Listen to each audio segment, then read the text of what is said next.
Здравствуйте, друзья! Вот закончилась наша история с автомобилем Mitsubishi Outlander XL. Искали мы его для нашего клиента, искали очень долго. Были довольно сложные рамки, популярный запрос, 15 тысяч, кроссовер. Очень часто люди хотят именно за такие деньги купить кроссовер. Значит, задача была купить полноприводный автомобиль на автомате с высоким клиренсом, чтобы можно было ездить за городом, по нечищенным улицам, на рыбалку и так далее. В принципе, выбирали мы среди Outlander XL и среди Honda CR-V. Еще смотрели Subaru Forester и все, больше ничего. Другие варианты не рассматривали. Значит, я нашел уже XL в Киеве, хотел его покупать, но мы не сошлись по деньгам и пришлось купить другой автомобиль. В итоге получилось гораздо лучше и дешевле. Значит, этот автомобиль мы привезли со Львова. У него была одна хозяйка, пробег 110 тысяч. Он был очень грязный, но в хорошем техническом состоянии, да, и в принципе сквозь грязь было видно, что будет хороший автомобиль в итоге. Сейчас мы его помыли, почистили, сделали полную химчистку, полировку решили не делать, потому что когда мы смыли грязью, видели, что вот он просто новый. Я вам покажу, что мы купили, а также расскажу о модели в целом с точки зрения того, как она выглядит на пробеге 100-110 тысяч. Во-первых, у нас рестайловый вариант 2.4 на автомате. Кстати, в итоге у нас мы выбирали среди Honda CR-V, который мы могли уже купить, то есть был хороший автомобиль, и этот Outlander. Выбрали в сторону Outlander, потому что у него выше клиренс, ну и чисто по субъективным таким, скажем так, желаниям, да, больше нравится, дизайн Outlander, он более мужской, нежели CR-V. И клиренс здесь 21, 210 вернее, а у CR-V, по-моему, 185, то есть здесь выше клиренс. Поэтому взяли XL. Но опять-таки плюсы CR-V — это коробка, там обычный автомат пятиступенчатый, и двигатель 2.4, но он веселее, нежели этот двигатель с вариатором, который стоит на нашем Outlander. Итак, давайте посмотрим. Вот 110 тысяч. На капоте есть характерные сколы, мы их пока не заделывали, хотя нужно будет заделать, чтобы дальше не шла ржавчина. Фары не полировались, на них, конечно, есть сколы, следы эксплуатации, но в целом они выглядят идеально. Вот решетка там черная, она абсолютно как новая. Здесь вот на туманках, вот эта часть, здесь был хром. Иногда он слазит, у нас слез. Ну, ничего страшного. Так, смотрим дальше. У нас стоит новая резина, свежая. Хорошая резина Toyo Proxys с хорошим протектором. Еще нам дали комплект зимней резины. 15-й год. Стекло. На нем есть, конечно, сколики. Вот здесь есть, но трещин нету. И в целом оно не затерто, не уничтожено сколами. Через него можно смотреть, можно видеть. Комплектация у нас обычная. Комплектация у нас с велюром. Я не люблю велюр. У меня были такие машины на велюре. Продавать их, а именно фотографировать тяжело, потому что на фотографиях салон выглядит ужасно. Хотя вот этот салон, он полностью отхимчищен, он чистый, но вот такие следы, это велюр, просто это так и есть. Значит, смотрите, вот здесь вот есть потертость, да. Покажу, откуда она берется. Вот я сел за руль, сижу. Когда я еду, я могу вот так вот держать колено. В принципе, я вот так и держу, когда еду довольно часто. И вытирается эта часть. У нас есть экран сенсорный большой. Здесь есть, сейчас покажу, здесь есть камера, навигация. Вот он менялся, с завода тут был обычный экран. Вот эта часть, она такая soft touch. После чистки она такая, как бы вам так правильно сказать. Вот в этом месте, например, она уже не soft touch. уже просто пластик. Лучше бы его, конечно, очистить, чтобы был просто пластик. Кстати, мы автомобиль завели. Долго включается навигация, вернее, экран. Вот, что у нас там есть. DVD, USB, SD. Все исчезло. Включилось радио. Значит, мы здесь выбираем какие-то режимы. Ну, скажем так, голова старая, она сенсорная, она, ну, как-то резистивная, или как это называется, то есть не такая, как на современных телефонах, но тем не менее.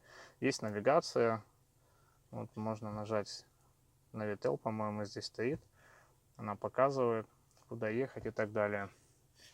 Есть камера заднего вида. Она никуда не поворачивается с поворотом руля, но тем не менее камера есть. Есть климат.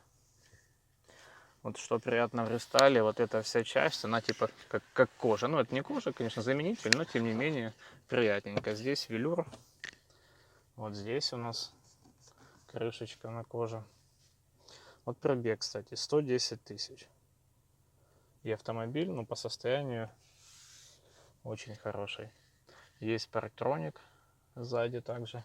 Есть вот Bluetooth, можно телефон коннектить. А теперь по износу и по тому, как автомобиль должен выглядеть на таком пробеге. Вот смотрите, ручка переключения. Она идеальная. Ну, понятно, здесь ничего никто не красил, там не перешивал. Вот это все заводское, она в идеальном состоянии. Руль. Смотрите, вот то, о чем я говорил всегда. Вот есть небольшие следы потертости на швах. Вот еще часто у них вот тут вытирается эта белая часть, но здесь она идеальная. Все, вот кроме этого шва, все остальное, ну вот здесь чуть-чуть. Все остальное в идеальном состоянии. Так и должно быть. Кнопочки. Все живое. Вот эта кнопочка немножко вытерта, наверное, часто нажимали, пользовались. Хотя непонятно, вот на авто поставил и забыл. Здесь датчики света и датчики дождя. Есть подогревы сидений. Так, посмотрим дальше. Мы сделали по автомобилю, мы сделали полное ТО, все обслужили. Немножко там какие-то сделали по ходовой работы, сделали ревизию по тормозам, но в целом было все довольно неплохо. Помыли, отхимчистили салон, помыли подкапотное пространство, потому что там тоже все грязное было. Завтра приедут новые ковры, потому что у нас 3 ковра резиновых, один вот такой вот старый, они довольно изношены. Вот, кстати, накладка педали. Она тоже в хорошем состоянии. Поэтому, когда вы видите в продаже автомобили с пробегом, там, не знаю, 100-120 тысяч, у которых уже уничтожены рули, там, перешитые рули, покрашенные рули, то есть вы должны понимать, что это все не просто так, и на это есть причины. Мы установили газовую установку. Баллон у нас вместо запаски 59 литров. Нужно купить докатку вместо запаски. Здесь тоже все почистили. Жаль, конечно, что не максимальная комплектация с кожей, с музыкой, с люком, с бесключевым. Но когда покупаешь БУ автомобиль, все-таки нужно больше ориентироваться на состояние, нежели на комплектацию. Кстати, нашел я был в Киеве автомобиль, вот камера есть, 10-й год, 70 тысяч пробега, такой же цвет, XL, максимальной комплектации. И мы торговались с людьми, я был готов его купить за 14,5. Я хотел его купить за эти деньги. Он был такой же грязный, плюс-минус в таком состоянии, как мы покупали, но был меньше пробеги, дороже цена и лучше состояние. Я хотел его купить, но хозяева не захотели уступить до 14,5 и хотели 14 800. И я увидел вот этот вариант во Львове, он стоял за 13 200. Я позвонил, пообщался с хозяином, нормальный, адекватный мужик. Отправил туда своего партнера со Львова, чтобы он посмотрел машину. Он сказал, автомобиль отличный, приезжай. Ну и приехал и купил. 13 тысяч. И разница $1800. Минус комплектация, минус пробег, но плюс $1800. на которые, ну, даже у нас осталась дача, мы поставили газовую установку, мы все обслужили, поделали, почистили, поставили на учет, переоформили.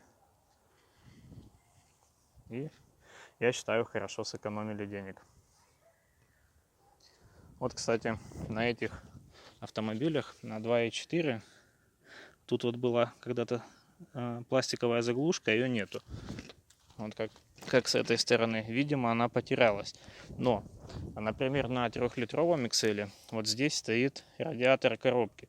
Здесь стоит вариатор, и он перегревается. Если ехать по трассе очень быстро, например, там 150 постоянно ехать, это для нее много. Она может перегреться. Поэтому, наверное, мы сюда поставим радиатор. Хотя, в принципе, на таких скоростях он ездить не будет у нового владельца. Ну, посмотрим.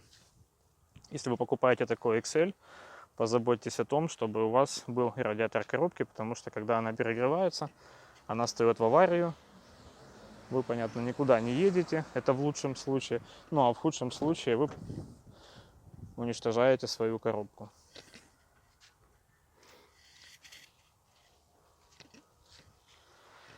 Вот такой вот автомобиль. Если есть вопросы, задавайте в комментариях, с радостью на них отвечу. Подпишитесь на канал, если вы этого еще не сделали. Поставьте лайк. И до новых встреч. Будем вас радовать реальными кейсами, реальной ситуацией на нашем рынке. И рассказывать, что можно купить, как мы купили, в каком состоянии. И что вообще люди предлагают, что происходит. Спасибо. Пока.